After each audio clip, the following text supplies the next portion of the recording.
Hi everyone, welcome back to the channel. If you use QuickBooks Online to manage your business finances, you know how important it is to keep your customer information accurate and up to date. Today, I'm going to walk you through exactly how to edit customer details in QuickBooks Online, step by step. By the end of this video, you'll know how to make changes quickly and confidently without missing a beat. Let's dive in. First, log into your QuickBooks Online account. Once you're in, head over to the left-hand menu and click on Sales.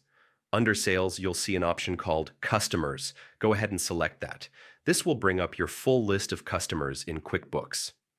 Next, find the customer whose information you want to update. You can scroll through the list or use the search bar at the top to quickly locate them. Once you see their name, click on it to open their profile.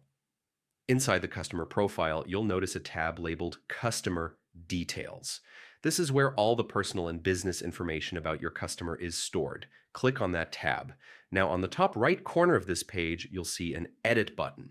Click it, and QuickBooks will allow you to make changes to any of the customer's details. This could be their name, company information, email address, billing address, phone number, or even payment terms. Once you've made all the updates you need, the final step is to click Save. And that's it. You've successfully edited your customer's details in QuickBooks Online. One important note to keep in mind, any changes you make here, such as updating an address or adjusting payment terms, will automatically reflect on past invoices and any recurring transactions linked to that customer. So always double check your edits before saving to avoid confusion later. And there you go. Keeping your customer information accurate in QuickBooks is that simple. It only takes a minute, but it helps ensure your invoices, reports, and customer records stay professional and organized. Thanks for watching. If you found this tutorial helpful, don't forget to hit the like button and subscribe for more QuickBooks tips and tricks.